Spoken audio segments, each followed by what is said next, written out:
संतांना किंवा अशा भक्तांना जर तुम्ही त्यांचा काही बरोबर करायचा प्रयत्न केला किंवा त्यांच्या कामामध्ये हातभार आणला तर त्यावेळी नरकाला जावं लागेल तुम्हाला, अर्थात शिक्षा होईल. हा झाला अभंगाचा भावार्थ.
परमात्म्याला प्राप्त करणं.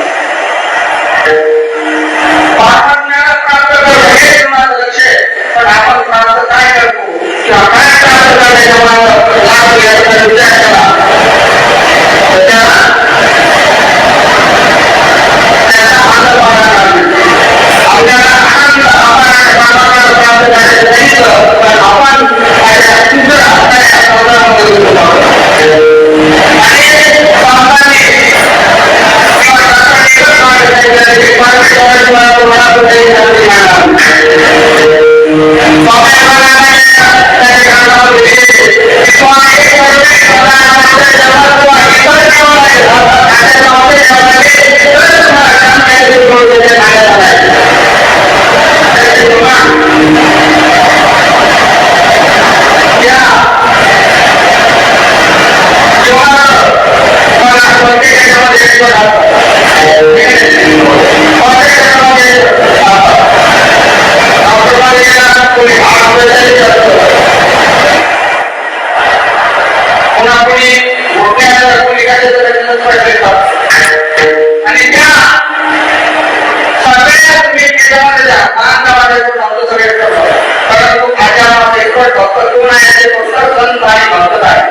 आपण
महाराज म्हणतात, भक्तायचे जाना दे देई उदास, गेले आशा पास निवारून. जे देहाच्या बाबतीत उदास आहेत, अर्थात ज्यांना देहाचं ममत्व नाही. ममत्व म्हणजे काय? देहाबद्दल प्रेम नाही असं नाही, देहाबद्दल प्रेम आहे पण आसक्ती नाही. देहाच्या निराशे पाविले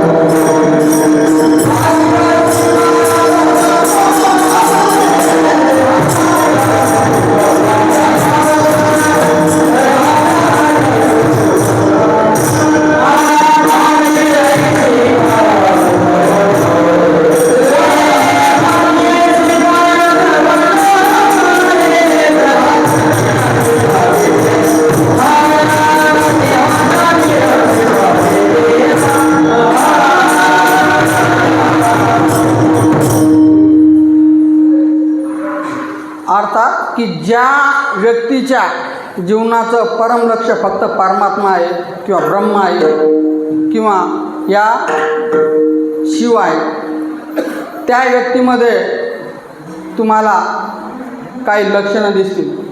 ते ओळखायचे फक्त काय? त्यांना देहाविषयी ममत्व राहणार नाही आणि दुसरं काय आशापास राहणार नाही. आणि आपल्याला काय असतं? देहावर ममत्व असतं. साधारण जर आपल्या डोकं जरी दुखलं तर आपण काय करतो? लगेच दवाखान्यामध्ये पळतो किंवा कुठेतरी जाऊन एक टॅबलेट घेऊन येतो. आणि संताला काय शास्त्रामध्ये सांगितलेलं आहे? काय? शरीरम आद्यम खलु धर्म साधनम. अर्थात शरीर हे धर्माचं पहिलं साधन आहे. जर तुमचं शरीर ठीक नसेल तर तुम्ही काहीही करू शकत नाही. आणि गीतामध्ये तर सांगितलं, युक्त आहारविहाराशी युक्त श्रेष्ठ कर्मसु युक्त स्वप्नाबोधस्य योग भवती दुःख. अर्थात सगळं काही युक्त असेल तर तुम्ही ईश्वरा तिथपर्यंत मार्गापर्यंत जाऊ शकता. आता आपण बघू, आता विचार करू, अभंगावरती चिंतन करू.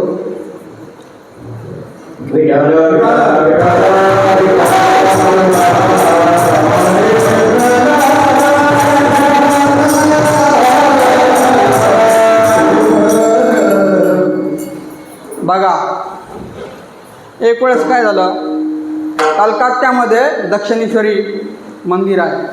त्या मंदिरामध्ये एक गुरु परमहंस रामकृष्ण परमहंस आणि त्यांचे 100-150 शिष्य तिथं निवास करायचे. माता शारदामाई त्यांना सगळ्यांचं भोजन बनवायचं. परंतु झालं काय, स्वामी विवेकानंद वगैरे त्यांच्या सगळे सेवेमध्ये राहायचे. आणि एक वेळ झालं काय की त्यांची तब्येत थोडी डाऊन झाली आणि काय करता त्यांच्या गळ्यामध्ये इन्फेक्शन झालं. गळ्यामध्ये इन्फेक्शन झाल्यानंतर झालं काय की त्यांना कलकत्त्यामध्ये त्यावेळेस इंग्रज लोकांचा दवाखाना होता त्या टायमाला, तिथं घेऊन गेले. त्यांना दवाखान्यामध्ये गेल्यानंतर चेकिंग केल्यानंतर असं निदान झालं की यांना गळ्याचा कॅन्सर झालेला आहे. गळ्याचा कॅन्सर झालेला आहे त्यांना. आणि मग काय झालं, सगळे चिंतामध्ये पडले. आतापासून 100 वर्षापूर्वीची गोष्ट ती. 100 वर्षापूर्वी कॅन्सर म्हणजे काय होतं, भयंकर रोग खूप, जसा कोरोना तसा. तर त्यांचे जे शिष्य होते कोणीच त्यांची सेवा करायला तयार नव्हतं. कुणीच करायला सेवा तयार नव्हतं. 2-4 होते ते सेवा करायचे. 150 जे होते ते पळून गेले. सगळे पळून गेले. 2-4 जण उरले. त्यांना पण वाटत जर यांचा कॅन्सर आपल्याला आला तर काय, कारण ते ज्यावेळेस त्यांना खोकला यायचा आणि खोकल्यामधून काय रक्ताच्या गुळणी पडायची अशी. आणि मग कोणीच करत नाही. स्वामी विवेकानंद बाहेर गेलेले होते. त्यांनी आले, बघितलं की गुरुजीची तब्येत खूप खराब झालेली, करायचं काय आता. आणि मग दवा वगैरे त्यांचं तर चालूच होतं सगळं. बघितलं कोणी सेवा करायला तयार नाही. मग म्हणे तुम्ही सगळ्यांचे 150 गेलेले होते त्यांना बोलून आणा म्हणे. सगळ्यांनी आणलं. म्हणे तुम्ही गुरुची सेवा का करत नाही म्हणे. आपल्यासारखे समर्थ गुरु कोणालाच नाही आहेत आणि तुम्ही यांची सेवा काय करत नाही म्हणे, मला सांगा म्हणे. कारण काय म्हणे, तुम्ही पळून काय केली इथून. तर त्यांनी सांगितलं यांना कॅन्सर झाला, इतकं आम्हाला कॅन्सर झाला तर कसं व्हायचं, त्याच्यामुळे करत नाही म्हणे. कशामुळं म्हणे ते ज्यावेळेस त्यांना उबाळी येते आणि ते उबाळीमधून ते रक्ताची हे पडते म्हणे बाहेर, तर आम्हाला त्याची घीण येते आणि आम्हाला वाटतं की आम्हाला कॅन्सर होईल. मग त्यांनी काय केलं, बसले स्वामी विवेकानंद, आणि ज्यावेळेस त्यांना उबाळी आली त्यावेळेस त्यांनी काय केलं, ती उबाळी आणि रक्ताचं सगळं पडलेलं असं घेतलं, एका पात्रामध्ये टाकलं, वरून पाणी टाकलं आणि ते सगळं पिऊन टाकलं स्वामी विवेकानंदांनी. अरे पिऊन टाकलं आता सगळे म्हणे स्वामी विवेकानंदाला कॅन्सर होईल. त्यांना कॅन्सर झाला नाही, काहीच झालं नाही. पण एका शिष्याने दाखवून दिले की मला माझ्या देहाची किंमत नाही, गुरु पुढं देह काही नाही. कारण तन मन धन गुरुचरणी अर्पण असतं, आहे की नाही.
तुम्हाला कोणीही काही सांगू शकत नाही. गुरुशिवाय दुःखातून बाहेर निघायचं असेल त्याला काय गुरुकडेच जावं लागेल. आणि मग झालं काय त्यावेळेस, आणि मग असं त्यांची तब्येत कधी सुधारती कधी असं होत एकदम खालावली तब्येत ज्यावेळेस परमहंसांची.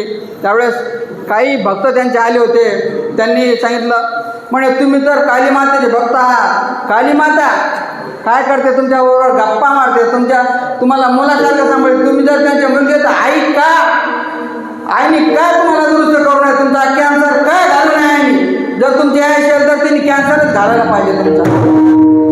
आणि मग त्यावेळेस रामकृष्ण परमहंस उठून बसले आणि हसले आणि म्हणाले बघा म्हणे आता माझं जे कर्म आहे म्हणे, माझ्या मागच्या कर्मामुळं काय हे कॅन्सर मला आलेला आहे. आणि मी जर आता माझ्या आईला विनंती करतो, काली मातेला विनंती करतो की माझं दुःख घालव, तर मी माझं कर्म शिल्लक ठेवले नाही. एक कर्म जर शिल्लक राहिलं तर काय होईल, मला परत जन्म घ्यावा लागेल.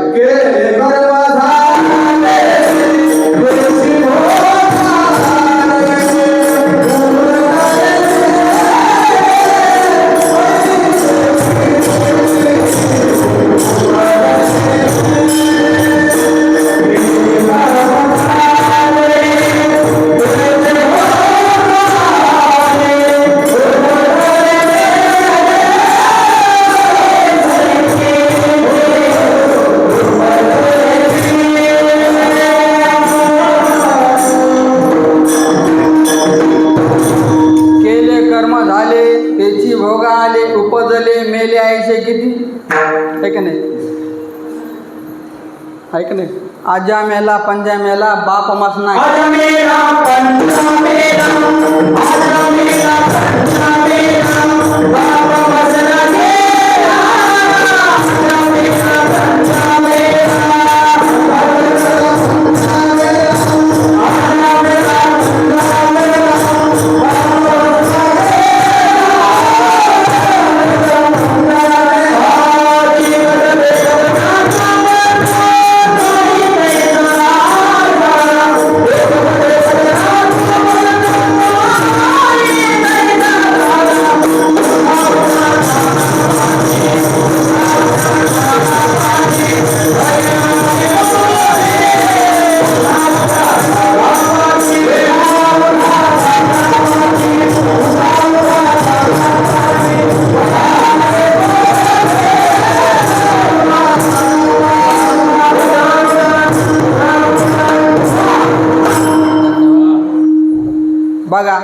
आपले आजे गेले, पंजे गेले आणि बघता बघता नातू पंतू तेही तसे झाले. आपली तीच वाट आहे का नाही. तर त्यांनी काय केलं की कर्म शिल्लक ठेवायचं नाही म्हणून त्यांनी मातेला विनंती केली नाही. त्यालाच भक्त मानायचं, त्याला संत मानायचं जे स्वतःसाठी कधी काही मागत नाही पण दुसऱ्यासाठी मागतात. जगाच्या कल्याणा संतांच्या वृत्ती देह कष्टवती नाना फरक आहे का नाही. हे देव बघा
त्यांचं जीवन कसं असतं फक्त दुसऱ्यासाठी, स्वतःसाठी ते कधी काही मागत नाही. मग काही जणांनी तुकाराम महाराजांना विचारलं, महाराज याच्याकडं तुमच्याकडं काय पुरावा आहे म्हणून. तुमच्याकडं काय पुरावा आहे की भक्त आहे त्यांचे काय असतात देवाच्या बाबतीत उदास असतात, आशापासत्यानं तुमच्याकडं काय पुरावा आहे. त्यावेळेस ते म्हणतात चाखून या सांगतो तुम्हा अनुभवा सांगा.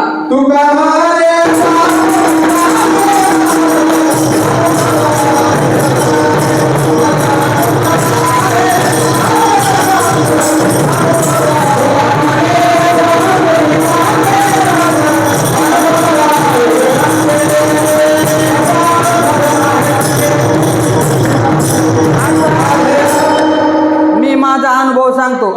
कोण? तुकाराम महाराज म्हणतात. नंतर माझा समजतात बरं का, माझा नाही, तुकाराम महाराजांचा अनुभव. आता दुसरा एक पुरावा बघा. ज्ञानेश्वर महाराजांचे समाधी होऊन किती वर्ष झाले? 750 वर्ष जवळपास, 731 वर्ष झाले. आणि जयंतीला त्यांच्या जन्माला झाले जवळपास 750 वर्ष आहे का नाही. 750 वर्ष. आणि ज्ञानेश्वर महाराज ज्यावेळेस यात्रेला गेले इथून 700 म्हणजे समजा जवळ त्याच्यामध्ये आहे का नाही. कारण 21व्या वर्षी त्यांनी जर समाधी घेतली तर त्याच्या अगोदरच जावं लागेल ना त्यांना. तर आपल्या इथून एक दिंडी गेली होती जवळपास 720 वर्षापूर्वी. कुठं? उत्तर भारतामध्ये.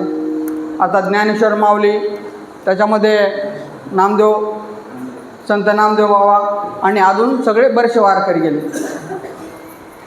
बघा देहाचं काय किती किंमत आहे संतासाठी. आणि ही संत मंडळी गेली, जाता जाता तीर्थयात्रा करत करत काही 4-5 दिवस प्रवास राहिला त्यांना काशी विश्वेश्वराचं दर्शन करायसाठी. त्यावेळेस त्यांनी निरोप पाठवला. त्यावेळेस काय होतं, आपल्यासारखं नव्हतं. मोबाईलमध्ये फोन केला, कुठं आहे तू, कुठं आहे तुम्ही,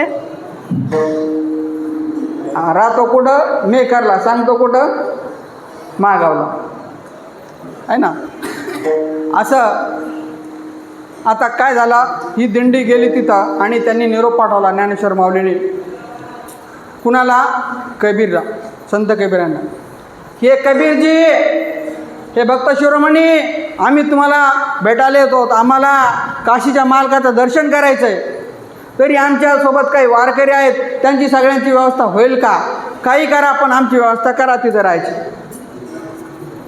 आणि मग ही दिंडी पोहोचली आणि ते पत्र गेलं तिथं आणि ते बसलेले होते. बघितलं पत्र, त्यांच्या डोळ्यातून आसू येऊ लागले.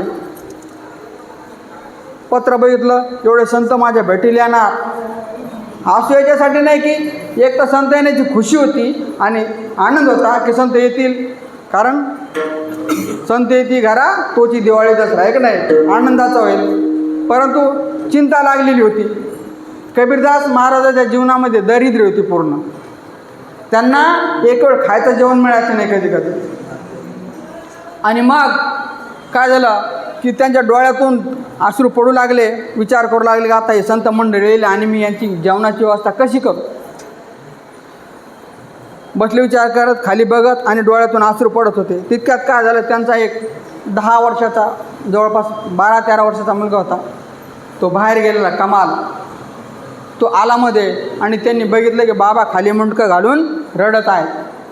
त्यांनी बघितलं आणि त्यांनी विचार केला की माझ्या बाबाला असं काय दुःख झालं आहे, माझ्या बाबाला असं काय कष्ट झालं म्हणून रडतात. आणि मग त्यांनी काय केलं, गेला आणि तो बाबाच्या मांडीवर जाऊन बसला आणि त्यांच्या डोळ्यावर असा हात फिरवला.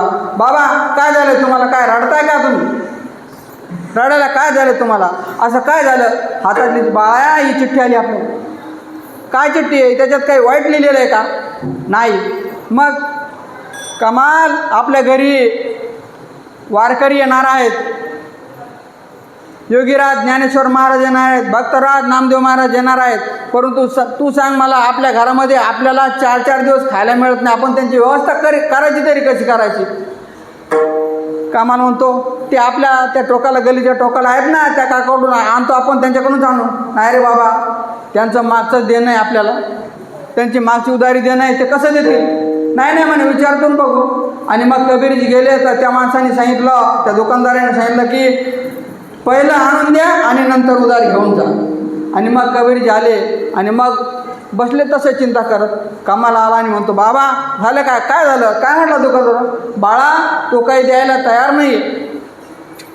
मग कामाला म्हणतो बाळा बाबा अगर द्यायला तयार नाही आहे म्हणे, तर आपण काय करू, चोरी करू म्हणे.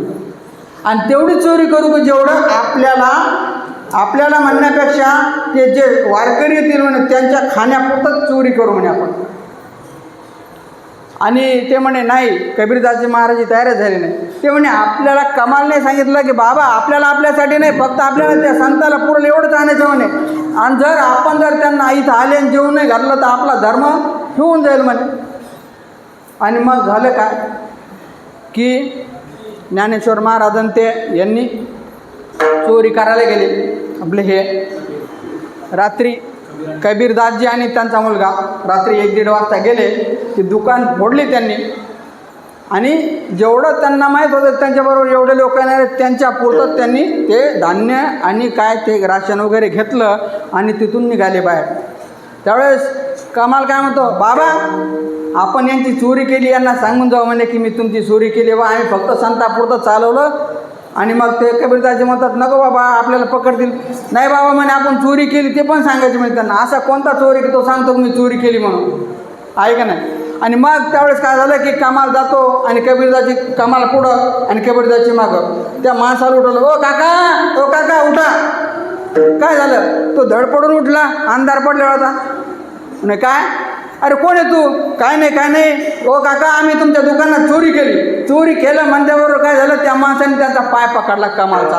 आणि मग त्याच वेळेस कमाल होतो, बाबा तुम्ही पळा, जर तुम्हाला आणि मला पकडलं तर आपल्याला जे संताला जेव घालायचं ते काम मागं राहील आणि आपला धर्म बुडेल म्हणे. आणि कबीरदासजींनी सांगितलं त्यांना, हे कमाल मी तुला सोडून जाऊ शकत नाही, बाबा तुम्ही माझी पर्वा करू नका. आणि या माणसाने मला पकडून ठेवलंय, मला येत नाही, तुम्ही काय करा माझा मुंडका कापून न्या म्हणे.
मग काय झालं, कबीरदासजी महाराजांनी, बाबा वेळ नाही, तुम्ही लवकर हे करा म्हणे, आणि मी जर माहीत जर झालो तर आपल्या सगळ्या काशीमध्ये आपलं नाव होईल ना, आपल्या घरी आल्या संतांना जेवण मिळणार नाही. आणि मग काय केलं कबीरदास महाराजांनी, नाईलाजाने त्याचं मुंडकं कापून घेतलं आणि घेऊन घरी आले. ते मुंडकं एका जागेवर झाकून ठेवलं. आणि दुसऱ्या दिवशी सकाळी दिंडी पोहोचली तिथं. ज्ञानेश्वर महाराज आदी सगळी संत, नामदेव महाराज, आणि त्यांनी काय केलं, तिथं गंगेमध्ये स्नान वगैरे केलं आणि काशीश्वराचं दर्शन घेतलं. आणि कबीरदास महाराजांचे घर विचारित आले. तिथं घरी आल्यानंतर त्यांच्या पत्नीने मस्त स्वयंपाक केला, त्यांच्या आधारात तिथे केलं, जेवण घातलं. पण काय झालं होतं, याचं मुंडकं कापलं होतं या आपल्या कमालचं. मग यांनी बोंब उठवली सगळीकडे की माझ्या घरी चोरी झाली, आणि चोराने काय केलं की एका चोराने दुसऱ्या चोराचं मुंडकं कापून नेलं. कोण आहे? आणि मग रात्रीच काय झालं होतं की त्याचं प्रेत, ते कमालचं प्रेत जे होतं ते काय केलं, तिथं जुन्या काळामध्ये अशी प्रथा होती, नाही कोणी वेशीवर टांगून द्यायचं ते प्रेत. त्या काशीच्या वेशीवर त्यांनी ते प्रेत टांगलं. कोणाचं? त्या कमालचं. आणि मग झालं काय, आता यांनी कबीरदास महाराजजी आणि त्यांच्या पत्नीचं बघा किती धैर्य असेल की स्वतःच्या मुलाचं शिर त्यांनी घरामध्ये ठेवलं, पण या संतांना माहीत होऊ नये याची पूर्ण काळजी घेतली. त्यांना स्वयंपाक करून खाऊ घातला. आणि मग झालं काय नेमकं की सगळीकडे गर्दा उठला, सगळी गल्लीमध्ये लोक झाले. काय झालं म्हणे, ते रात्री चोरी झाली म्हणे, तिथं एका चोराने दुसऱ्या चोराचं मुंडकं कापून नेलं म्हणे. असं मग कोण आहे सगळे लोक झाले म्हणे, तेच कोण आहे तर ओळखू येत नाही म्हणे, त्याचं शिर नाही म्हणे, त्याचं तर ओळखू कसं येईल म्हणे. आणि मग काय झाले, ज्ञानेश्वर महाराजांनी ते सुद्धा म्हणजे चला बघू कोण आहे म्हणे. असं तर सगळे कबीरदास महाराजांनी ते गेले सगळे तिथं बघायला. असं तर ज्यावेळेस ज्ञानेश्वर महाराजांनी ते तिथं पोहोचले, त्याच वेळेस त्या कमालने दोन्ही हात जोडले. ते बघा झाडाने हात जोडले त्या झाडाने. ज्ञानेश्वर महाराज, नामदेव महाराजांना आणि संत मंडळी हात जोडले असे, म्हणजे त्यांना शिर नव्हतं, नुसतं दड होतं. कबीरदास महाराजांनी बघितलं आणि त्यांच्या डोळ्याच्या घळघळ अश्रू वाहू लागले की देवा, तुम्हाला असा पुत्र दिलास की त्याचं सर नाही, पण त्याचे हात संता पुढं झुकतात. अरे आम्हाला डोकेत मुंडकेत एवढाले मोठे मोठे पदे, पण आमचं कधीच हात संता पुढं झुकत नाही.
पायी त्याजावे शरीर. आणि मग त्या हात जोडलेला बघून कबीरदास महाराजांच्या डोळ्यामधून अश्रू वाहू लागले आणि त्यांनी ईश्वराला प्रार्थना केली, हात जोडले. परमात्मा, तू किती दयावान आहेस, माझ्या मुलाचा शिर कटलेला आहे तरीसुद्धा त्याचं संतापुढं हात जोडलेत. मी आज धन्य झालो, माझं कुळ धन्य झालं. आणि मग काय झालं, ज्ञानेश्वर महाराजांनी ते बघत होते. ज्ञानेश्वर महाराजांनी म्हणले कोणाचं आहे, हे प्रेत कोणाचं आहे? तर बघितलं यांच्याकडं कबीरदास महाराजीकडं. कबीरदास महाराज खाली बघत होते आणि अशी पायाने काय करत होते? माती उकरत होते. ज्ञानेश्वर महाराजांनी काय समजायचं समजून घेतलं आणि मग म्हणाले, कबीरदासजी तुमचा मुलगा कुठे आहे? कबीरदासजी तुमचा मुलगा कुठे आहे? आणि मग त्यांनी लादल्यासारखे झाले आणि खाली मुंडी करून अशी उभा राहिले नुसते. ज्ञानेश्वर महाराज म्हणतात, महाराजजी आपका बेटा काय? अरे तुमचा मुलगा कुठे आहे? मी ऐकलं होतं की तो खूप बुद्धिमान आहे आणि पटायच्या सगळ्या गोष्टीमध्ये, तो मुलगा कुठे आहे तुमचा? आणि मग कबीरदास महाराजांनी असं बघितलं, असा ज्ञानेश्वर महाराजांच्या असा खांद्यावर हात टाकला आणि डाव्या हाताने दाखवलं, तो आहे म्हणे. कमाल. असं हात केला आणि सांगितलं की माऊली हाच माझा कमाल आहे. आणि मग काय ज्ञानेश्वर महाराज, अरे ते खाली उतरा खाली उतरा. ज्ञानेश्वर महाराजांनी सांगितलं आणि म्हणे मग त्यांना त्याचं प्रेत खाली उतरून घेतलं. आणि मग कबीरदासजीला विचारलं की याचं शिर कुठं आहे, याचं मुंडकं कुठे? ते म्हणे घरी ठेवलं आहे म्हणे. जा म्हणे घेऊन या आता. आणि मग ते कबीरदास महाराजांनी काय केलं, ते शिर घेऊन आले आणि ज्ञानेश्वर महाराजांनी काय केलं, त्याच्या धडाला जोडलं आणि त्याच्यावर संजीवनी मंत्र टाकला आणि तो कमाल उठून बसला. आता त्यांनी प्रमाण दिलं की संतासाठी त्याजावे शरीर. अरे संतासाठी त्यांनी शरीराचा सुद्धा त्याग केला. अर्थात त्यांना शरीराचा मोह नव्हता, स्वतःच्या जीवनाचा मोह नव्हता. म्हणून आपल्या पहिल्या चरणामध्ये काय सांगितलेलं आहे की भक्त ते जाना जे देई उदास गेल्या आशा पाशिनेवरणी. अरे त्यांनी स्वतःच्या जीवाचं बघितलं नाही. कबीरदास महाराजांनी स्वतःचा मुलाचं मुंडकं कापलं, त्यावेळेस त्यांना काय वाटलं असं विचार करा. पण त्यांनी कधी आशा धरली नाही.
त्यांनी स्वतःच्या जीवनाची पर्वा केली नाही. आणि कबीरदास महाराजांनी स्वतःच्या मुलाचा मुंडकं कापताना त्यांना काही वाटलं नाही. संत सेवेसाठी त्यांना आशा नाही, त्यांना पाशाने अडकलं नाही की माझा मुलगा स्वतःचं मी मुंडकं कापूच कसं. आपल्या मुला जर एखाद्या मोठ्या माणसाने काही सांगितलं की तिकडे फिरू नको, तर आपण त्याला नाही तू कोण म्हणणार आमच्या मुलं बोलला आहे का नाही. आणि मग काय झालं, गेल्या अशा पाशानेवर नाही का नाही. पाश 7 प्रकारचे पाश असतात. इथं फक्त 2च कामाचे आपण, कारण तुम्ही सगळेजण ग्रस्ती आहे का नाही. हे ग्रहपाश आणि दारापाश 2 कोणाला सुटत नाहीत. ग्रह म्हणजे काय, घर सोडून जाणं जमत नाही. आणि दुसरं म्हणजे काय, दारा म्हणजे काय, पत्नी सोडून कोणी जाऊ शकत नाही. हे 2 पक्के पाश आहेत. माझ्या मागे सुद्धा एक पाश होता, मला सांगतो मी तुम्हाला अचंब वाटेल. माझ्या मागं आईचा पाश होता. म्हणजे माझा आईमध्ये एवढा जीव गुंतलेला होता की मी आईला दिवसातून 5-10 वेळेस फोन करत, जेवली का, तुला चहा दिली की नाही घरच्यांनी. आणि मला मध्ये वाटायचं अरे आपण तर सगळं घर सोडलं हे केलं ना, आईमध्ये गुंतूनच कसं पडलो मी. आणि मग मी काय करायचो तुम्हाला सांगतो, लगातार दररोज ध्यान केलं की ईश्वरा माझा हा पाश काढून टाक, मला हिच्यामध्ये जीव गुंतून नको देऊ. ठीक आहे प्रेम आहे, पण हिच्यामध्ये जीव गुंतून नको देऊ.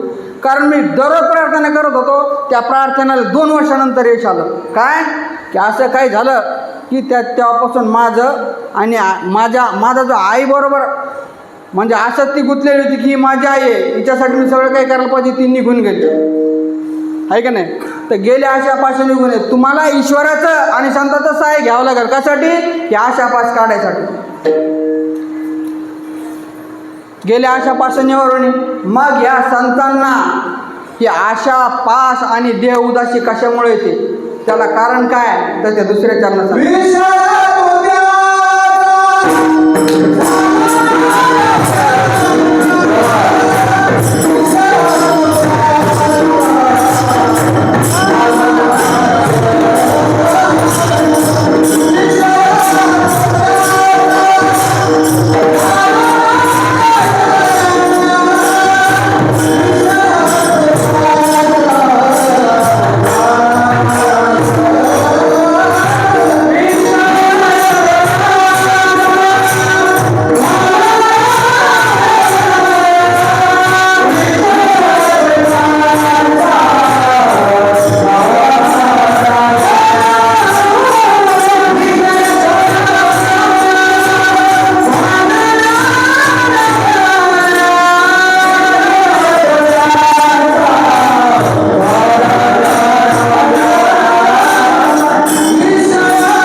येतो त्यांचा झाला नारायण नावडे जनधन माता पिता. अर्थात संताजवळ सामर्थ्य, एवढं दुःख सहन करण्याचं जे सामर्थ्य आलं ते कशामुळे आलं तर त्यांच्या जीवनाचा एकमेव एक आणि एकच विषय होता. कोणता? परमात्मा नारायण. नारायण नामे हो जीवनमुक्त है ना. नारायण नामे हो जीवनमुक्त. अर्थात एकच विषय परमात्मा. आपले काय घंट्याला मिनटाला विषय बदलत असतात. आपले विषय मिनटाला बदलत असतात आणि त्यांचा एकच विषय असतो. काही झालं देह जावा त्वारा हो पांडुरंगी नित्य भाव दृढ भाव आहे ना. तर बघा न आवडे जनधन माता पिता. विचार करू थोड्या याच्यावर आपण. आता संतांच्या याच्यामध्ये जीवनामध्ये परमात्माशिवाय दुसरे काय नाही आणि आमच्या जीवनात दुःखाशिवाय दुसरे काय नाही. संतांची सामुग्री कशासाठी आहे? दुःख निवृत्तीसाठी. आमची सामुग्री कशासाठी आहे? दुःख प्राप्तीसाठी. त्यांच्या जीवनाचा उद्देश झालेला आहे की परमात्मा प्राप्त करायचा. काही हो, काही संकट हो. मला सांगा तुम्ही, ज्यावेळेस भक्त प्रल्हाद होते ना, त्यांनी भगवंताचं नाव घ्यायला सुरुवात केली आणि त्यांनी त्यांच्या मित्राला सुद्धा घ्यायला लावलं. आणि त्याच्या वडिलाला ज्यावेळेस कळालं की माझा मुलगा राक्षस कुळात अगर दैत्य कुळात जन्माला असून काय करतो की नारायणाचं नाव घेतो, मग काय करायचं? त्याला शिक्षा. पकडा रे, आणा म्हणले. त्याला आणलं. तू नाव काय घेतो सांग? म्हणे देवाचं नाव घेतल्याने म्हणे मला समाधान मिळतं. आणि शास्त्रामध्ये सुद्धा ते सांगितलेले. तुला हे शास्त्र कोणी शिकवले? म्हणे तुला कोणता गुरु आहे? जे बाबा तुम्ही जो गुरु नेमून दिलेला शंडामरक तेच माझे, तुमच्या गुरुचे जे पुत्र आहेत तेच माझे गुरु आहेत. आता ते यांना ती दैत्याची विद्या शिकवायचे आणि हे काय करायचे? यांची नारायणाची विद्या त्यांच्या मुलांना शिकवायची. आता त्याचा राग अनावर झाला त्याच्या बापाचा, त्या हिरण्यकशिपूचा. आणि त्यांनी काय केलं की त्यांना सांगितलं की याला तुम्ही पाडावरून खाली ढकलून द्या. आणि काय केलं? त्या दैत्याने त्याला पकडलं, पाडावरून ढकलून दिलं. पण परमात्म्याने काय केलं? खालून त्याला 4 हाताने धरलं आणि परत घरी आणून सोडलं. पण पाडावून टाकायच्या अगोदर मी त्याच्या तोंडामध्ये कशा होता? नारायण नारायण नारायण.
त्याला समुद्रामध्ये फेकण्यात आलं. तिथंही परमात्म्याने त्याला वाटवलं. पण समुद्रात फेकायच्या अगोदर फेकताना, खाली पडताना आणि खाली पडल्यावर सुद्धा एकच तोंडा शब्द होता. काय? नारायण.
सापाच्या विहिरीत टाकण्यात आलं, त्याला विष देण्यात आलं प्रल्हादाला.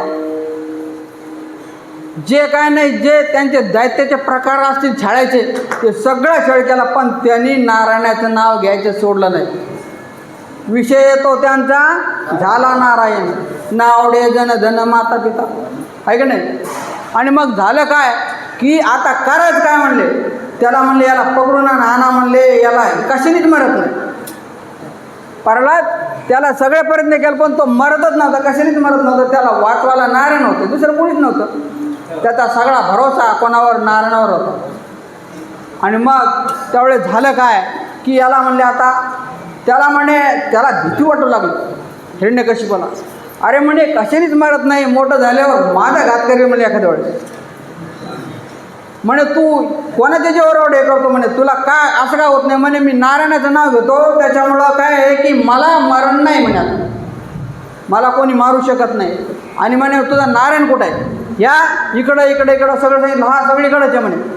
विठ्ठल जळी स्थळी भरला रीता ठावनगरला माझं नारायण सगळीकडे म्हणे. या खांबात आहे म्हणे, हो या खांबात आहे.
त्या दुर्जनाने काय केलं, खांबावरील लात मारी दुर्जन आहे ना, त्याने लात मारल्याने तिथून नरसिंह भगवान प्रगट झाले आणि लगेच त्याला पकडलं आणि त्याचा पोट फाडलं.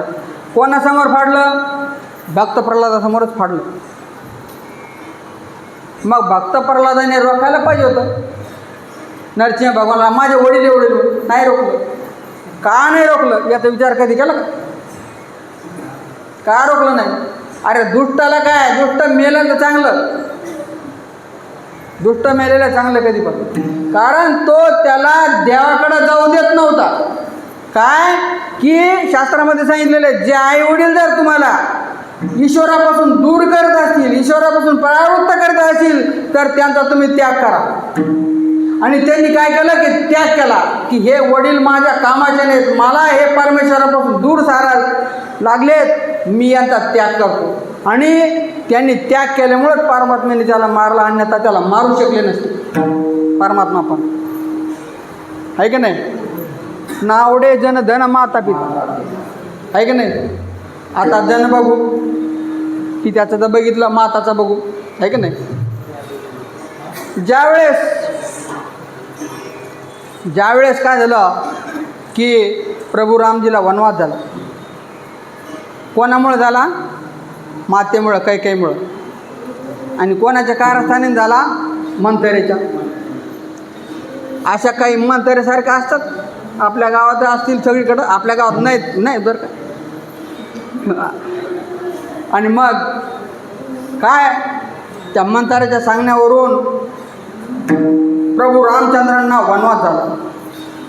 आणि ज्यावेळेस वनवास झाला, ते वनवासात गेल्यानंतर ज्यावेळेस भरतजी घरी आले, अगोदर त्यांनी काय केलं, मातेचं दर्शन करायला जायचं पाहिजे होतं. त्यांनी अगोदर दर्शन कोणाचं घेतलं, कौशल्या मातेचं घेतलं. त्यांच्या आईकडे गेले आणि म्हणे मी तुझा त्याग करतो म्हणे.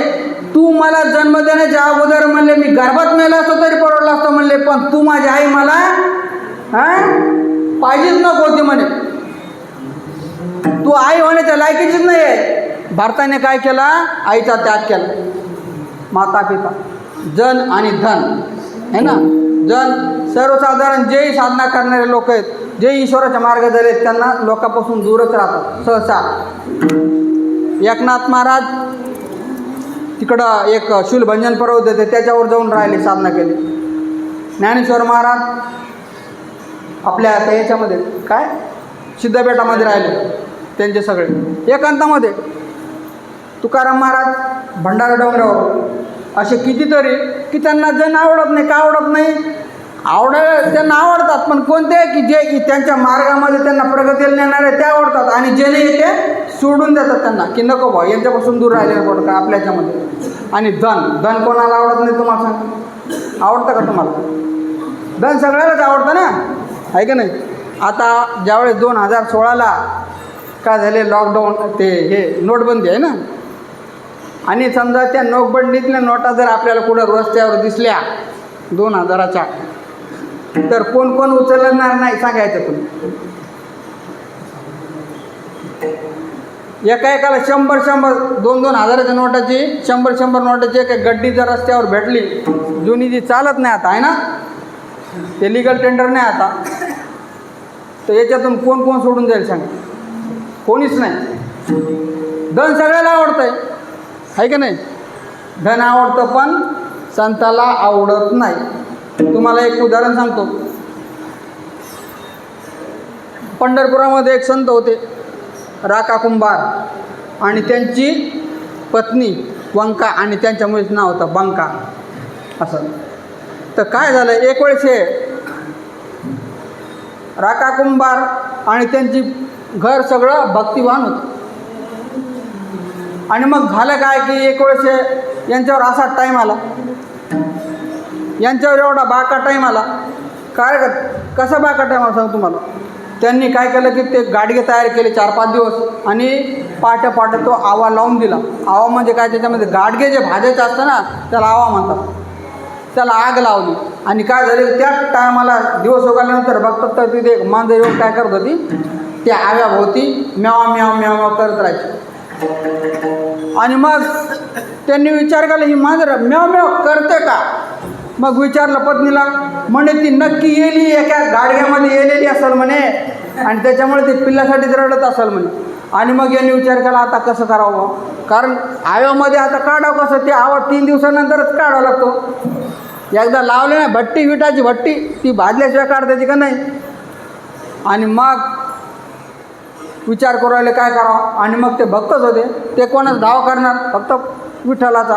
त्यांची पत्नी, ते 3 बाजूला 3 जण बसले. 3 दिवस सारखं त्यांनी विठ्ठल विठ्ठल विठ्ठला, आमच्याकडून हे काय पाप झालं आहे की तुम्ही काय करा की हे याच्यातून आम्हाला बाहेर काढा. आणि मग त्याच वेळेस काय झालं, 3 दिवसानंतर जेव्हा आवा उघडला, तो आवा उघडल्यानंतर त्यांच्या डोळ्यातून आशीर्वाद देत, आता नक्की हे जळाले याच्यामध्ये. आणि सगळं आवा बाहेर काढल्यानंतर शेवटचं गाडगं उचललं, त्याच्या खाली एक गाडगं होतं. ते गाडगं जशाला तसंच होतं, ते भाजलं नव्हतं, त्याच्या वरचं आजूबाजू सगळे गाडगे भाजले होते. आणि फक्त त्या गाडग्यामध्ये 1 नाही 6 पिल्ले होते. किती मांजरे जिवंत होते, पूर्ण जिवंत.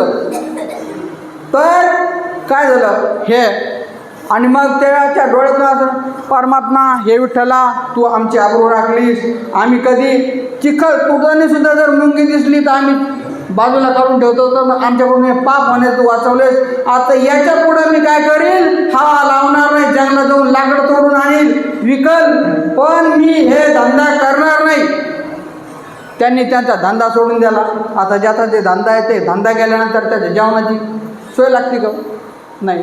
मग 3 नवरा बायको, त्यांची मुलगी, ते जायचे जंगलामध्ये लाकडं तोडून आणायचे, आणि ती मोळी विकायची, त्याच्यात जे काही येईल ते करायचं, आणि विठ्ठलाचं नाव घ्यायचं. एकच धंदा त्यांना. कधी कधी 2-2 दिवस उपवासी राहायची पाळी आली तरी चालेल. एक दिवस काय झालं की नामदेव महाराजाची मुलगी आणि राका कुंभाराची मुलगी बंका या दोघी तिथं गेल्या चंद्रभागेवर आणि मग तिथं धुणं धुवू लागल्या. तर काय झालं, धुणं धुता धुता काय झालं, नामदेव महाराजाच्या मुलीच्या धुण्याचा शिंतोडा त्या बंकाच्या हिच्यावर गेला, अंगावर गेला. ती म्हणे, अगं तू हे काय करतेस म्हणे. बंका ती राका कुंभाराची मुलगी म्हणे नामदेव महाराजाच्या मुलीला, अगं माझे वडील त्यागी आहेत, त्यागी निष्काम भक्ती करणारे आणि तुम्ही म्हणे माझ्या अंगावर तू शितोडा कस का टाकते म्हणे, माझे वडील त्यागी आहेत म्हणे. तिला तिच्या वडिलाचा अभिमान ते त्याच्या दोघीचे भांडणं गेले वडिलापर्यंत गेले. मग काय केलं, काही सगळ्या लोकांना म्हणे हा नामदेव महाराजाला अभिषेक घ्यायला गेली म्हणे ही मुलगी, मग करायचं काय म्हणे. मग म्हणे आपण बघू खरोखरच म्हणे हे खरोखरच त्यागी आहे का म्हणे. मग त्यांनी काय केलं, काही लोकांनी ते सोन्याच्या मोहर असलेली एक पिशवी घेतली आणि ते ज्या रस्त्याला जात होते लाकडं तोडायला, हां तिकडून त्यांना माहीत होतं की इतक्या वेळा तर ते दुपारच्या टायमाला येतील बाबा, आणि त्या टायमाला ती सोन्याच्या मोहराची पिशवी टाकून दिली तिथं रस्त्यावर. ते बघितलं बंकाने, राका कुंभाराने बघितलं आणि ते जाऊन थोडं बाजूला उभा राहिले. त्यांची पत्नी आली, त्यांनी बघितलं, ती निघून गेली. पण राका संत राका कुंभाराला वाटलं की बाबा ठीक आहे, माझ्या बायकोला तर पूर्ण हे म्हणे त्यांची कधी अपेक्षाच नाही, धान्याची तिला अपेक्षाच नाही म्हणे, मी जे आणून दिलं जे आहे त्याच्यात तिने आतापर्यंत संसार चाललेला म्हणे, पण माझ्या मुलीचं काही सांगता येत नाही म्हणे. आणि काय केलं मग त्यांनी, ती मुलगी थोडी माग होती, यांनी घेतलं आणि त्याच्यावर माती टाकल्या. ते बघितलं मुलीने आणि ती बंगाळ्यामध्ये बाबा बाबा मातीवर माती काय टाकू लागली. अरे तिला सोन्यामध्ये माती दिसली, त्या बंकाला सोन्यामध्ये माती दिसली. अर्थात संतांच्या घरामधले जे होते त्यांना सुद्धा सोन्यामध्ये माती दिसत होती, धनाची किंमत नव्हती.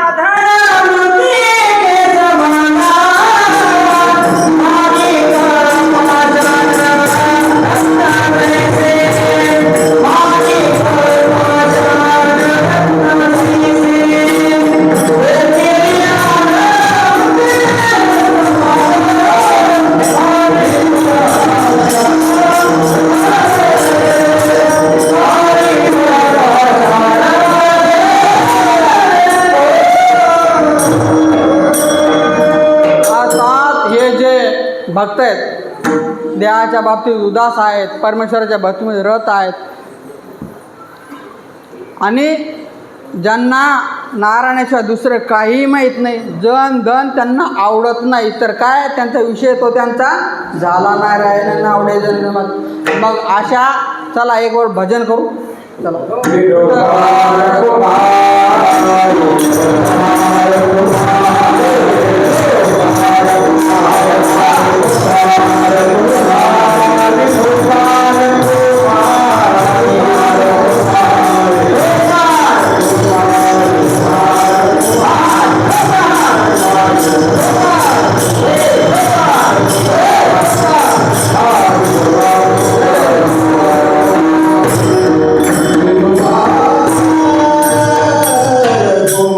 आता आपण बघितलं हे भक्त जे आहेत हे काय करतात, जन धन माता पिता, अर्थात जन म्हणजे काय की नातेवाईक, यांचा त्याग करतात, आहे का नाही. मग यांचं भरण पोषण कसं होणार, आहे का नाही. कारण कसं आहे, काम केलं तर भाकरी मिळणार, आपला सिद्धांत आहे का नाही. काम केल्याशिवाय काही मिळत नाही. मग यांचं भरण पोषण कसं व्हायचं याची चिंता कोण व्हायचं ते तिसऱ्या चरणात सांगतात.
ज्यांच्या जीवनाचा विषय अर्थात उद्देशच नारायण झालेला आहे, परमात्मा झालेला आहे, त्यांचं सगळं काही करण्याची जिम्मेदारी कोणाची?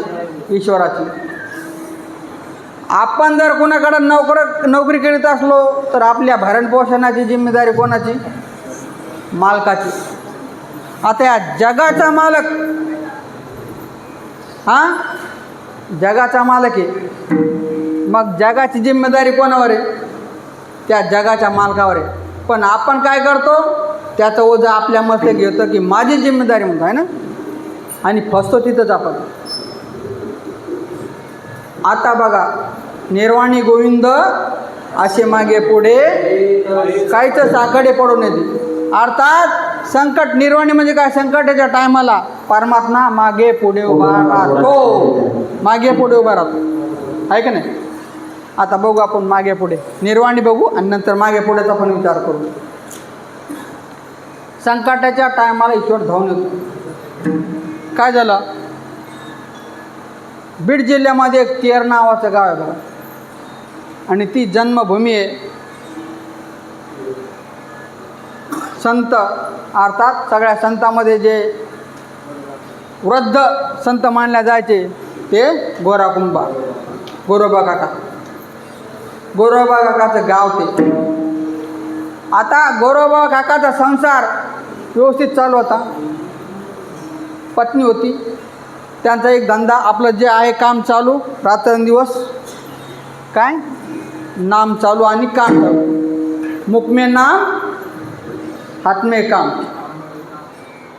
असं रात्रंदिवस त्यांचं विठ्ठल विठ्ठल विठ्ठल विठ्ठल विठ्ठल विठ्ठल असं त्यांचं काय राहायचं? नामस्मरण चालू राहायचं, बंदच नव्हतं.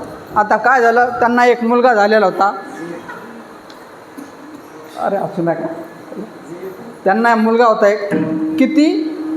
1-1.25 वर्ष, म्हणजे या मुलाला चालता येतं, उठून चालता येईल एवढाचा, 9-10 महिन्याचा किंवा 1 वर्षाचा मुलगा होता त्यावेळेस तो. तर काय झालं की त्यांची जी पत्नी होती यांचं चिकट कालवणं चालू होतं, विठ्ठल मनात चालूच ते विठ्ठल विठ्ठल, आणि चिखल कालवणं चालू होतं.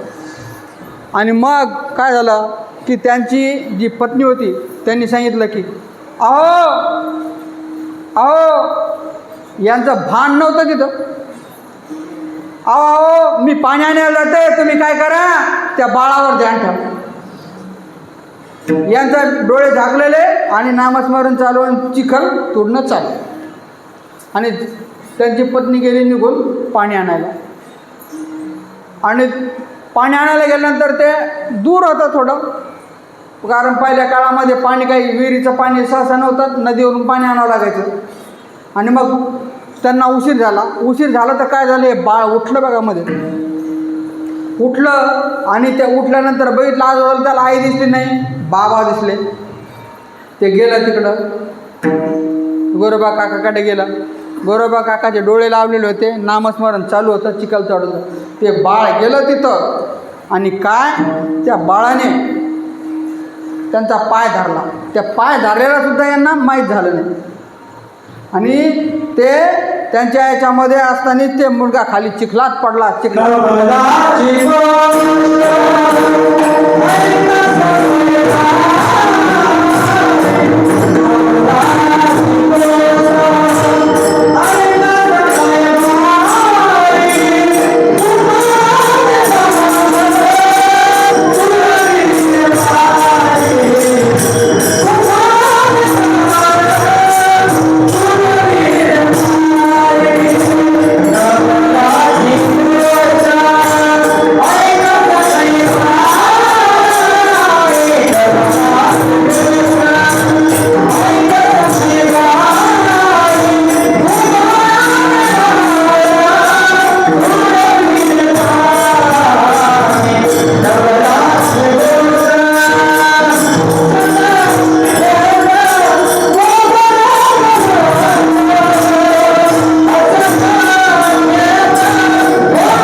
आहे का नाही? हे आमचे सगळे गुरु भक्त गुरुबंधू मंडळी आहे बरं का. शिष्य बिन गुरु बंधू पण दोन्ही पण आहे ना, आहे का नाही? आता विठ्ठला विठ्ठला विठ्ठला विठ्ठला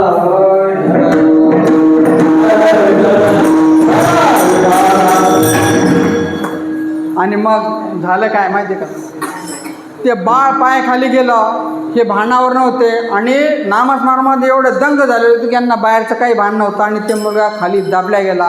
हे तुडत राहिले, त्याच्यातून रक्त बाहेर निघालं आणि ते सगळं चिखलावर पसरलं.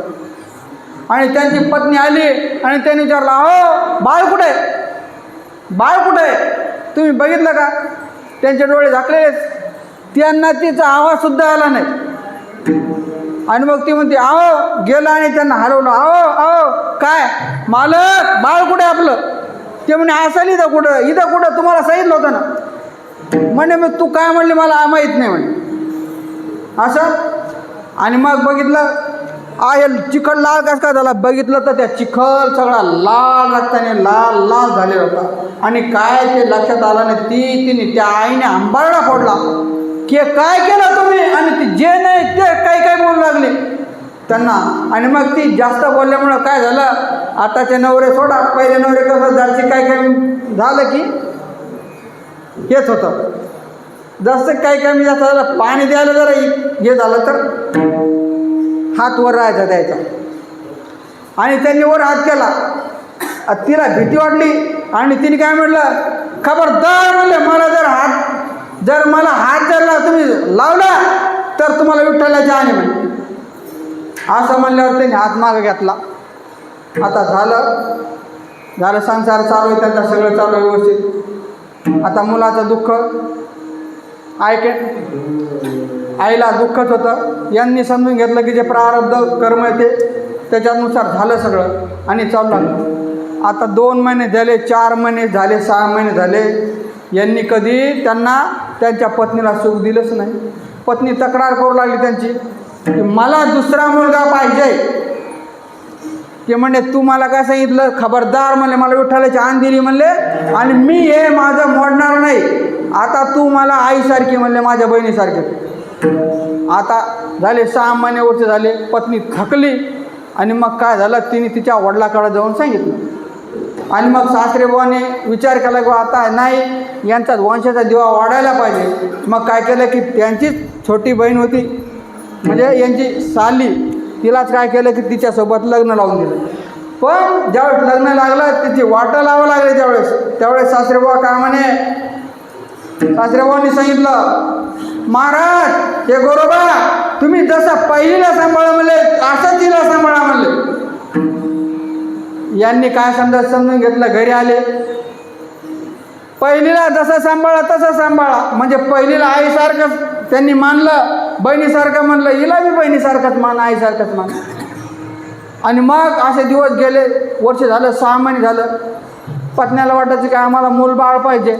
आणि गोरोबा काका म्हणले तुम्हीच तुझ्या वडिलांनी दिलेली म्हणले काय की पहिलीला सांभाळीला, पहिलीला मी आईसारखं सांभाळतो, हिला बी तुला बी आईसारखं सांभाळन म्हणे.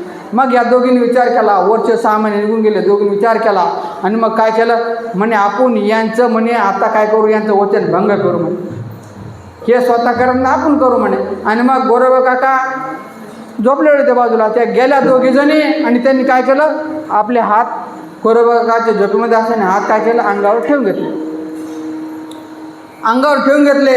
आणि गोरोबा काकाच्या लक्षात आलं की माझ्या पत्नीने त्यांच्या शरीरावर माझे हात ठेवले. असं लक्षात आलं, ते उठले गेले आणि बाहेर कडबा कापायचा, तो जुन्या काळातला जो याचा हे राहायचा ना, कडबा कापायसाठी मोठा अडकित्ता राहायचा बघा, त्याला काय असतं, वर एक दांडा असतो आणि खाली अशी एक इळी असते मोठी आणि त्याच्यात कडबा टाकायचा मग दाबायचा. बघितलं त्यांनी, ते असे दोन्ही हात ठेवले त्या याच्यामध्ये आणि वरून बसले त्याच्यावर, दोन्ही हात कटून गेले, दोन्ही हात कापून टाकले. हे भगवंता माझी प्रतिज्ञा हाताने मोडले नाही, हातात दाबत मला,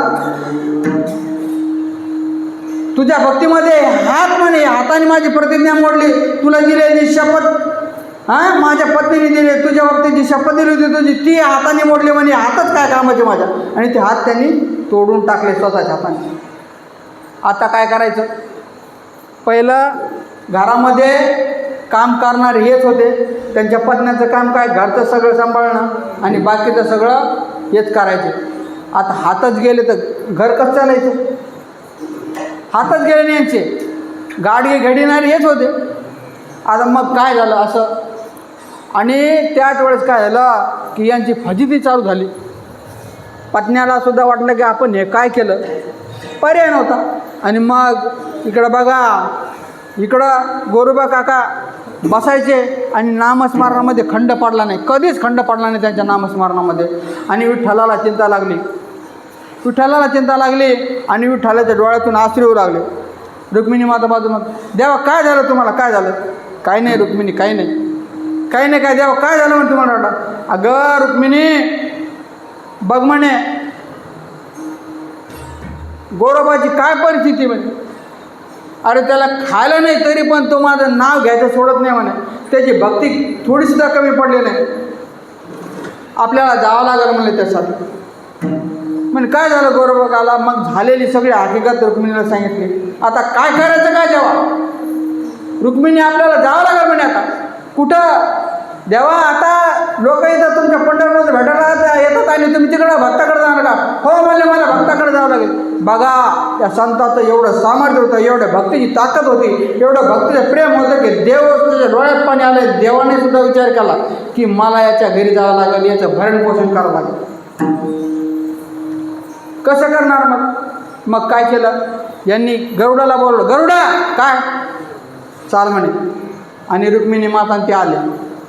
कुठपर्यंत आले? ढोकी. ढोकी एक कारखाना आता तिथं, ढोकी सेंटर म्हणतात त्याला, तिथपर्यंत आले.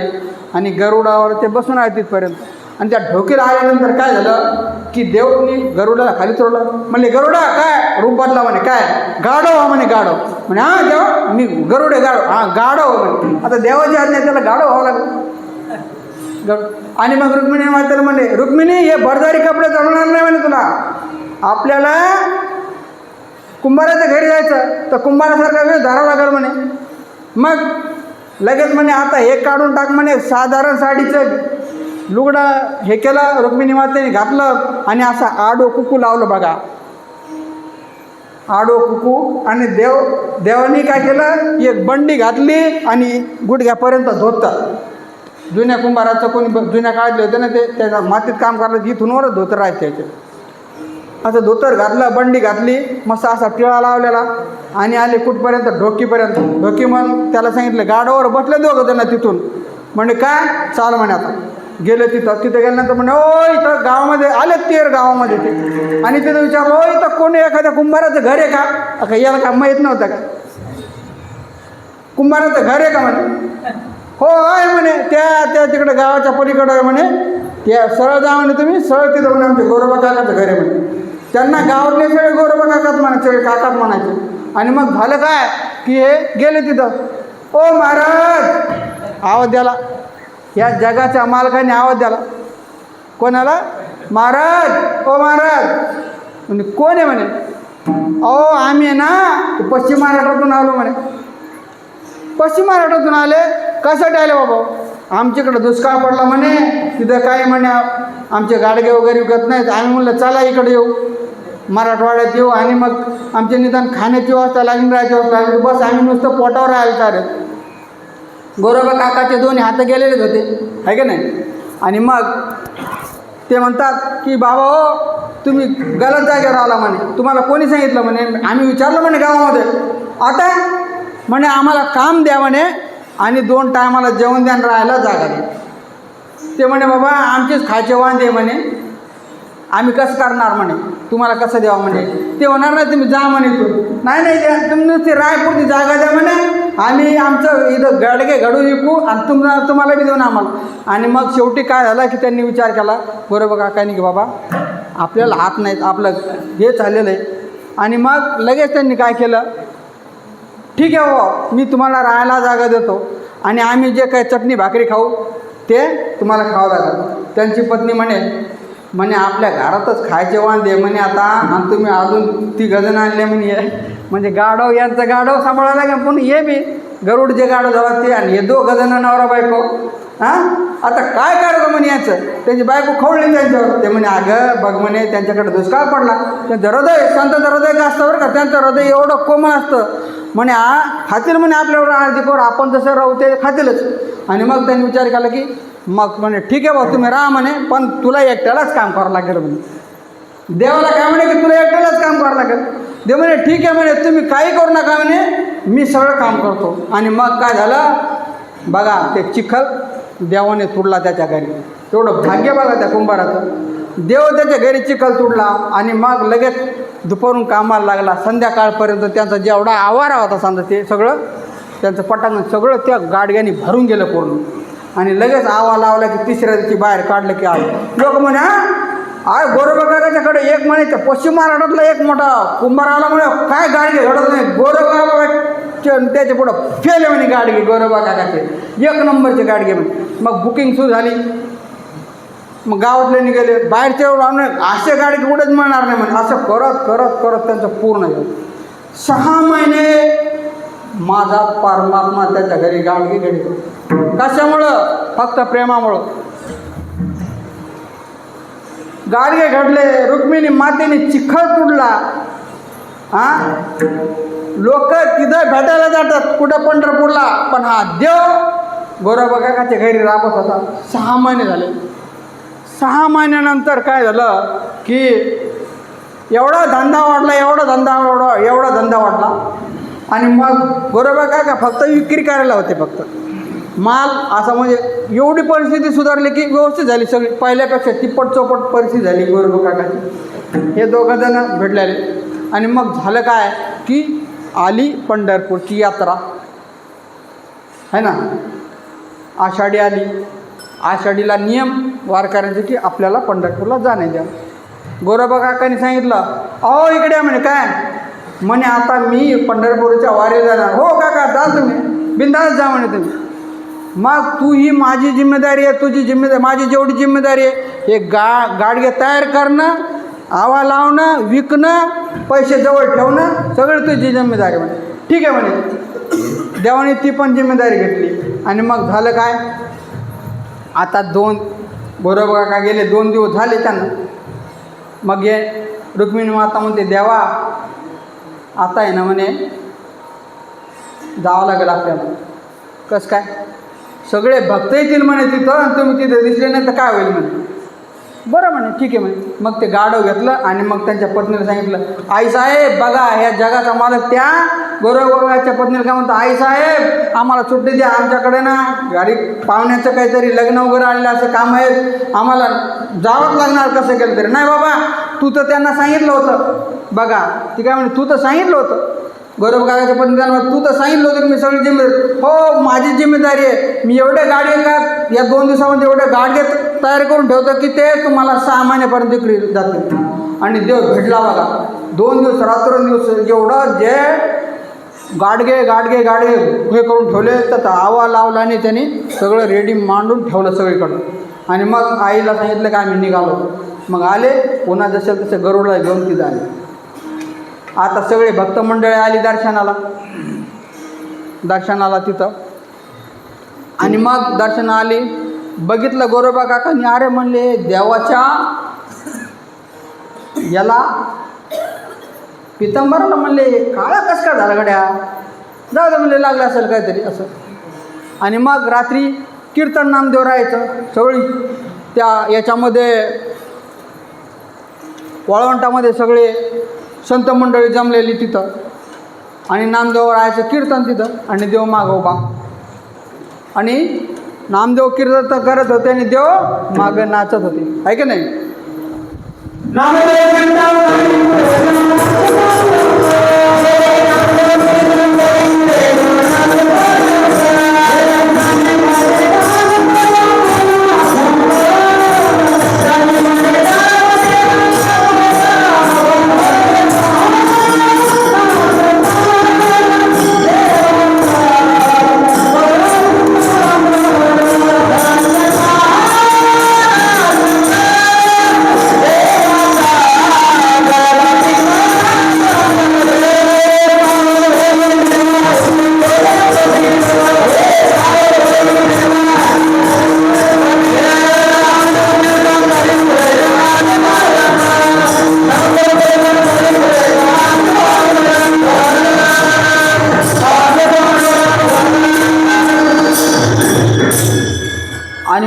काय झालं, कीर्तन झालं, सगळी मंडळी काला झाला आणि आपापल्या गावी निघून गेली.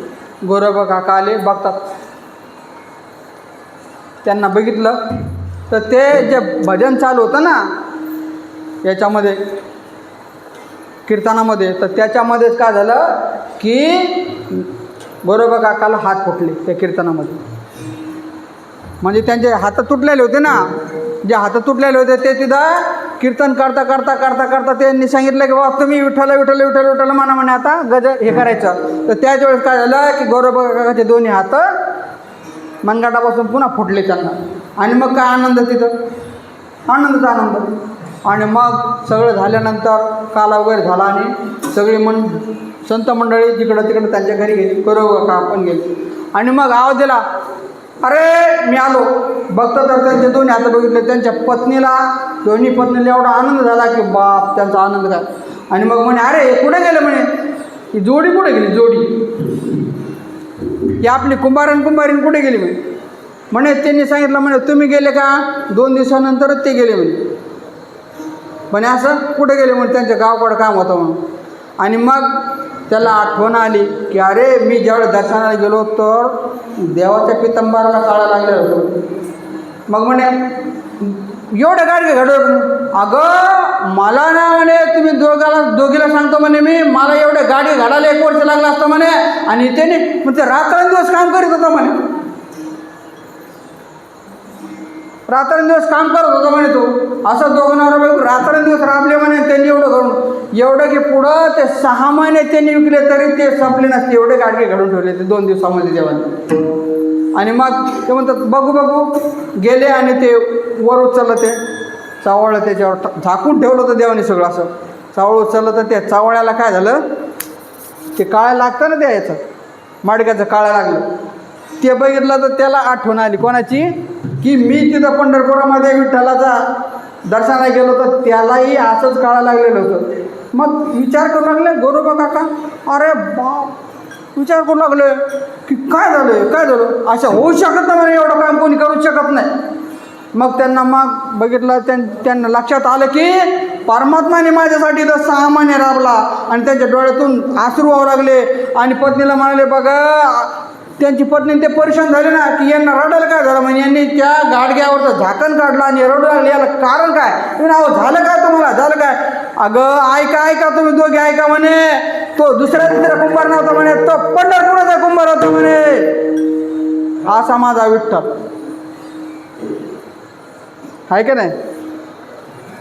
पंढरपूरचा कुंभाराने काय केलं, 6 महिने आहे का नाही, निर्वाणी गोविंद आशे मागे पुढे पडून दिलं का, पडून कोणतंच नाही. साकडं पडू दिलं का. त्यांच्या जीवनामध्ये एवढं संकट होतं, खायचे वांदे होते, तिथं 6 महिने देव राबला. आणि गोरोबा काकाची एवढी संपत्ती जमून ठेवली की 3 पिढ्या खातील एवढी तेवढ्या दिवसामध्ये, 6 महिन्यामध्ये. मागं राहतो पुढं राहतो आहे का नाही. आता आपण बघू निर्वाणी गोविंद आहे का नाही. चालवलं त्यांनी योगक्षेमम वाम्यम, ते श्याम नित्याभियुक्तानाम योगक्षेमम.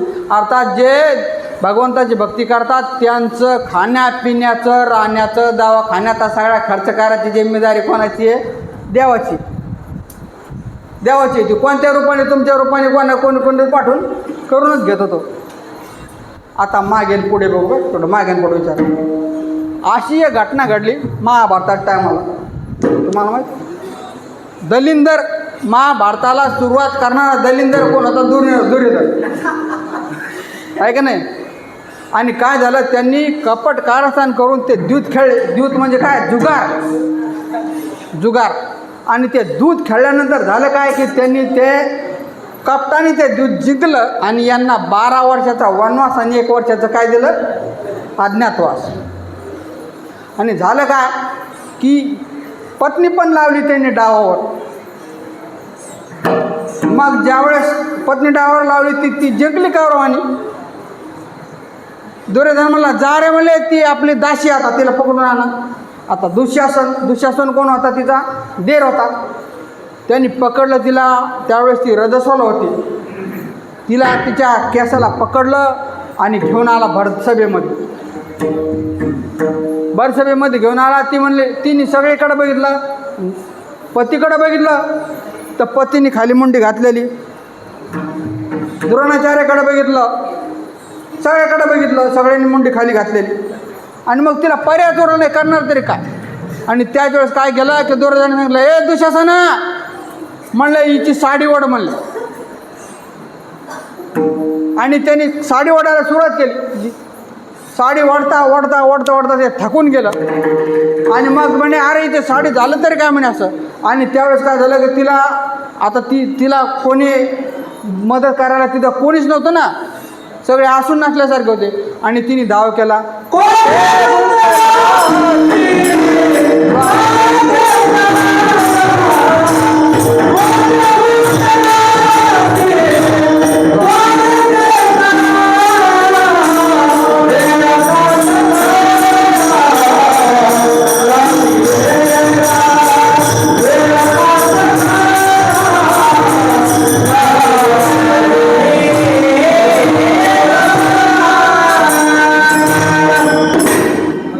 आणि त्यावेळेस काय झालं की तिने एक हात लावला, असा पकडला, एका हाताने ती साडी पकडली आणि एका हाताने देवाला हात केल्यावर की देवा आम्हाला वाचव. आणि शेवटी तिच्या 2-3 निर्या राहिल्या होत्या. त्याच वेळेस काय केलं की तिने दोन्ही हात सोडले. आत्ता माझं इथं चालणार नाही. तिने दोन्ही हात सोडले आणि म्हणे, हे देवा तू धाव. त्याच वेळेस परमात्मा भगवान कृष्ण तिच्या पाठीमागं आले आणि साडीचं रूप घेतलं. साडीचं रूप घेतलं. ते दुःशासन काढून काढून थकून गेलं. आत्तापर्यंत त्यांना कळालं नव्हतं ती साडीमध्ये बाई होती का बाईतून साडी निघाली होती.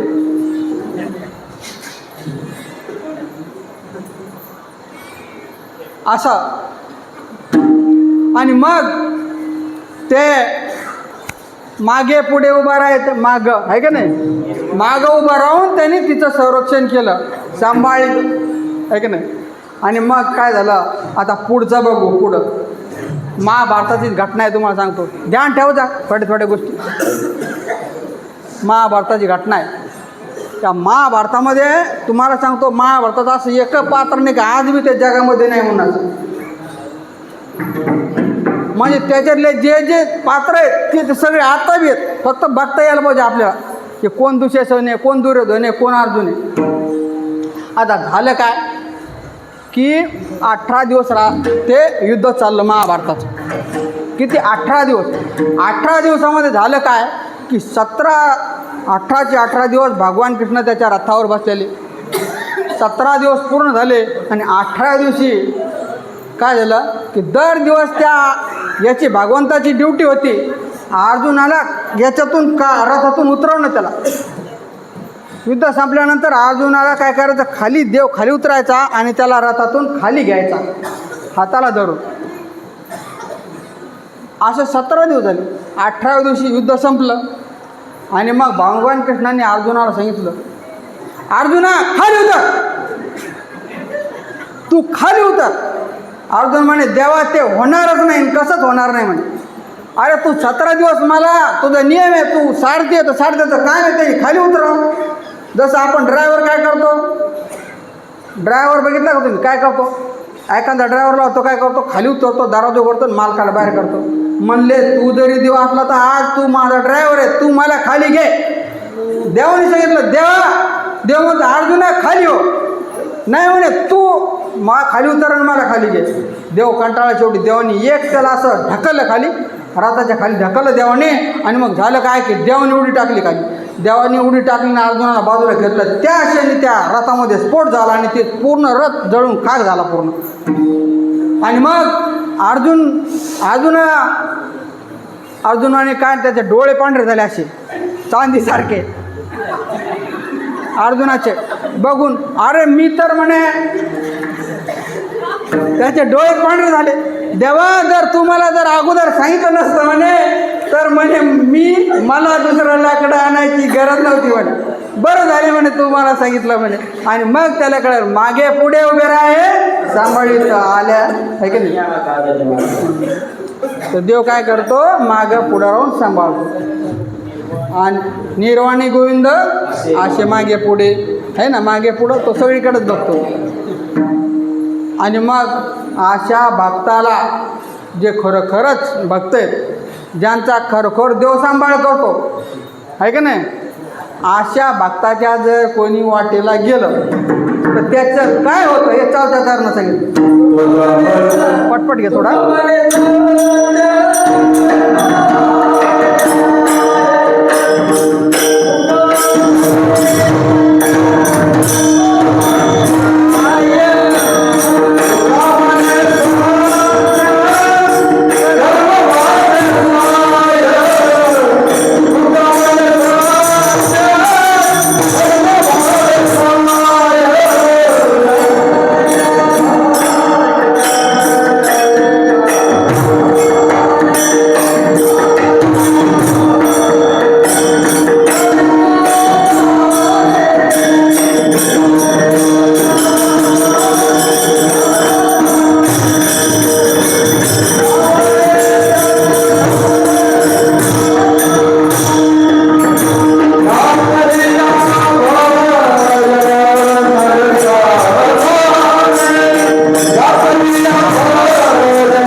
म्हणे सत्य कर्म होय साह्य घातलिया भयनार कसा. सत्य एक ईश्वर आहे आणि ईश्वराच्या कामामध्ये काय साह्य करायला पाहिजे, काय साह्य करायला पाहिजे. कोणी जर दान देत असेल एखाद्या धार्मिक कार्यक्रमामध्ये, तुम्हाला द्या करणं काय देऊ तुम्ही, त्याबद्दल तुकाराम महाराजांचं काय म्हणणं नाही, पण दुसऱ्या ध्यानाला रोखू नका.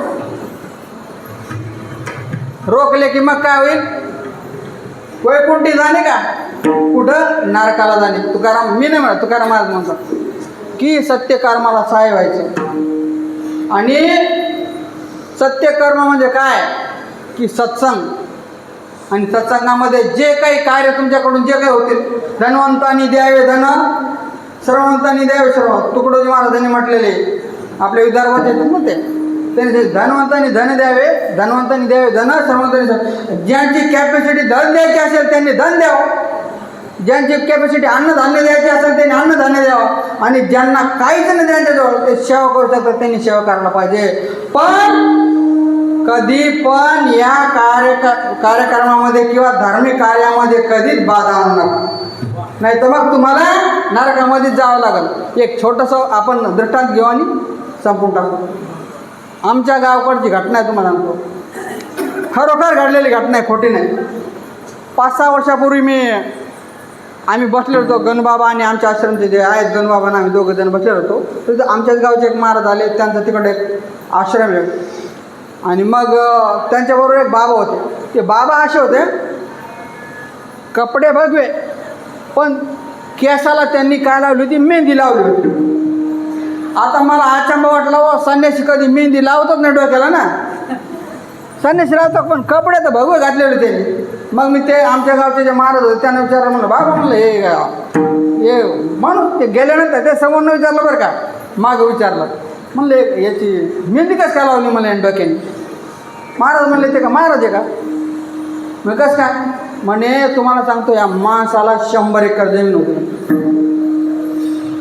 आणि त्या 100 एकर जमिनीचा गावचा पाटील तो, त्याला अभिमान, पाटीलकीचा अभिमान आणि जमिनीचा अभिमान. आणि मग झालं काय की तिथं एक साधारण तिथं पांढऱ्या कपड्यामध्ये एक वारकरी म्हणा अगर एक साधक राहत होते. तिथं मारुतीच्या मंदिरामध्ये राहायचे, आणि त्या मंदिरामध्ये काय करायचे, झाडलोट करायचे आणि तिथे साधना करायचे, गावातून भिक्षा मागून आणायचे आणि खायचे. तर तो हा पाटील काय करायचा, तिथं जायचा, आणि दिसला कधी बी हे साधू महात्मा त्यांना दिसले की काय म्हणायचे, अरे म्हणले हे कपडे घालून काय झालं, म्हणले एवढे दाढी राखली तो, हे केलं म्हणले जटा राखून काय झालं, म्हणले माझ्या इथं काम आले, तुला मी महिना देतो दुसऱ्यापेक्षा 50 रुपये शिल्लक तुला. आता 1 वर्ष झालं, 2 वर्ष झालं, 15 वर्ष त्या माणसाने ऐकून घेतलं बघा, किती त्यांच्यावर निरीक्षा आहे. ऐकून घेतलं 15 वर्ष. आणि मग शेवटी त्याचा नाईलाज झाला की पाटील म्हणले मी तुमचे हात जोडतो बा, तुम्ही मला हे म्हणू नका, कामाला या. मी देवासाठी आलो तुम्ही मला काय कामाला लावता म्हणले, माझ्या घरी जमीन आहे, मी सगळं सोडून आलो ना, आता तुम्ही काय मला इथं कामाला लावता म्हणले. नाही रे म्हणले, तुझ्यासारखे किती आहे नाही किती आले म्हणले पाटील चला म्हणले, चला म्हणे. आणि मग काय केलं, दुकानावर नेलं. म्हणले मला एक ते हे घेऊन द्या म्हणे, ते हे करायचं वस्तारा घेऊन द्या म्हणे का, चला म्हणे माझ्यावर. आणि तिथं तो गावच्या याच्यावर गेला शिवावर, आणि तिथं जाऊन त्यांनी त्या नावाला सोबत नेलं आणि ते त्याची पूर्ण जाटा ते सगळं काढून टाकलं. आणि म्हणे पाटील मी जसा म्हणले भीक मागून खात होतो देवाचं नाव घेत होतो म्हणले, तुम्हालाही म्हणले देवाचे नाव घेतल्याशिवाय भाकर मिळणार नाही. आणि अशी अवस्था झाली की त्याच्यानंतर काही दिवसामध्ये त्या माणसाच्या याची कशामुळे त्याची सून आहे ना जळाली आणि त्याची एवढी मोठी केस तयार झाली की त्या माणसाची 100 एकर जमीन गेली. आता त्याचे पोरं आहेत ते म्हणतात त्याला घरी येऊ देत नाहीत, तुझ्यामुळे सगळं झालंय, तू जर त्या साधूबाबाच्या नादी लागला नसता तर आम्हाला भीक मागायची दुसऱ्या दिवशी काम करून खायची गरज नव्हती. आणि त्याला दोष देतात. आता काय झालं, घरचे तर सांभाळायचे, अरे कोण मग पुढे येतो, पुढे आता ते सुद्धा एका मंदिरामध्ये काय करत आहे, झाडून घेत आहे आणि त्या गावात मागून आणून खात आहे 100 एकरचा माल. हां, त्याच्यामुळे काय म्हणतात की बा तुमच्याच्याने जर चांगलं काम होत नसेल, धर्माला सहाय्य होत नसेल तर करू नका, पण निदान त्याच्यामध्ये थरारी टाकू नका. ज्ञानेश्वर